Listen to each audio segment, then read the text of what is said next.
វីដេអូក្រៅឆាកថតអំពីបទថ្មីរបស់ម៉ែរួយចាបងប្អូនទាំងអស់គ្នាអត់ថាគៀកចូលឆ្នាំគឺម៉ែក៏អត់ដែរភ្លេចទេចំពោះការថតរបស់ប្រពៃណីអញ្ចឹងបងប្អូនតើទៅមើលវីដេអូពេញមួយនេះទាំងអស់គ្នាណាជំរាបសួរចាបងប្អូនទាំងអស់គ្នាអលេងមកដល់នៅបងប្អូនទាំងអស់គ្នាគឺថាម៉ោងឡើងយប់ឡើង7 8ហើយបងប្អូនទាំងអស់គ្នាម៉ែគាត់ថតចាប់ឡើងមួយឈុតពីរឈុតហើយបងប្អូនព្រោះដោយសារតែថ្ងៃអាទិត្យនេះគឺ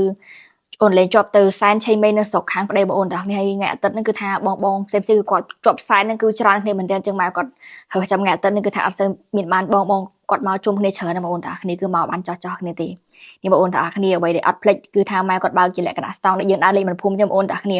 មានតាំងពីផ្អែមមានតាំងពីតកកឈូបងប្អូនទាំងគ្នាគឺថាឆ្ងាញ់តែចិត្តតែម្ដងចាហើយអ្វីដែលអត់ភ្លេចគឺតើតូនទៅលើបុកលហុងបងប្អូនទាំងគ្នាបុកលហុងញោមទៅបញ្ចុកជាមួយនឹងទឹកប្រហុកម៉ែរួយបងប្អូនទាំងគ្នាគឺថាឆ្ងាញ់កប់សេរីបងប្អូនទាំងគ្នាចាយើងមានជាបងប្អូនគាត់នឹងចាំជួយបុកឲ្យបងប្អូនទាំងគ្នាគឺថាច្បល់ទៅជាមួយទឹកប្រហុកថែមគ្រឿងតែបន្តិចមកគឺឆ្ងាញ់តែម្ដងបងប្អូនទាំងគ្នាចាហើយម៉ែក៏គាត់មានជាមួយនឹងនំបញ្ចុកស្លខ្មែរបូកជាមួយនឹងការីនំប៉័ងបងប្អូនតាគ្នាអូនលេងមកដល់នេះគឺយកពេកចាគឺឡើងអស់លេងបងប្អូនតាគ្នាចាគឺអស់លេងហើយចាគឺនៅបានដើរថតតែឆ្នាំងទេបងប្អូនតាគ្នាចាក៏មានតាំងពីស្លខ្មែរស្លការីហើយនឹង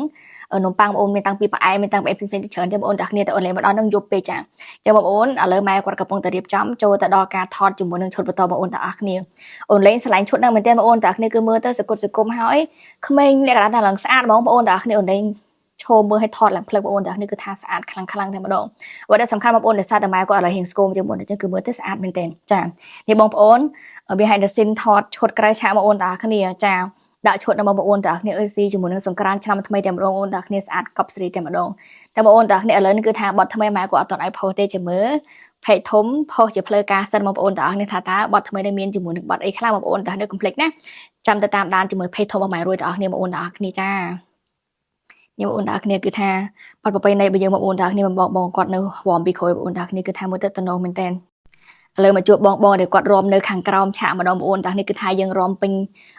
ពាត់ជាវងបងប្អូនទាំងគ្នាចាលក្ខណៈយើងរំវងចាអញ្ចឹងថ្ងៃនេះគឺថតទាំងបត់បច្ចេដាថតទាំងបត់បម៉ែគឺបត់ចូលគ្នាច្រើនបងប្អូនទាំងគ្នាចាហើយសកម្មភាពបងប្អូនទាំងគ្នាគឺថាមើលខាងក្រៅកន្លងតិចភ្នែកបងប្អូនទាំងគ្នាថតកាមេរ៉ាស៊ីនតែអូនលេងឆ្លាញ់ស្បែកបងម៉ែរួយមែនទេបងប្អូនទាំងគ្នាស្បែកគឺថាឡើងសឆ្វាច់ស្អាតទៅថតកាមេរ៉ាស៊ីនក៏នៅតែស្អាតបងប្អូនទាំងគ្នាហើយគឺមានបងសិល្បករជាច្រើនដែលគាត់បានចូលរួមណាបងប្អូនទាំងគ្នាអូនលេងថតបងប្អូននេះម្ដាយជួបបងម្ដាមកូននិយាយថាអូនលេងជួបគាត់ឥឡូវនេះគឺថាប្លែកជាងការជួបគាត់3ខែមុនបងប្អូនបានស្គាល់គាត់អត់គាត់គឺជាម្ដាមកូនដែលគាត់តែងតែចូលរួមកម្មវិធីសិល្បៈភាគច្រើនហើយគាត់គឺតែងតែធ្វើម៉ូតសក់គឺធំជាងគេដាច់មកកម្មវិធីនេះគឺថាឲ្យមានគេសក់ធំឈ្នះគាត់ទេបងប្អូនទាំងអស់គ្នាតែជួបគាត់លើគឺគាត់អពាក់សក់ទេបងប្អូនទាំងអស់គ្នាចា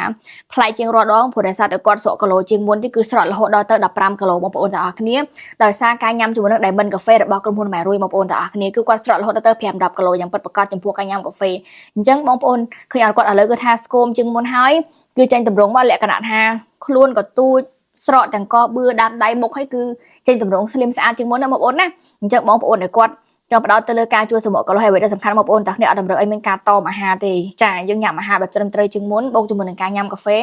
ធានាជួយបងប្អូនថាស្រកអត់សម្ពាធអត់ធ្វើទុកទេអញ្ចឹងបើសិនជាបងប្អូនចង់ស្រកគីឡូណាឆាតមកអូនលេង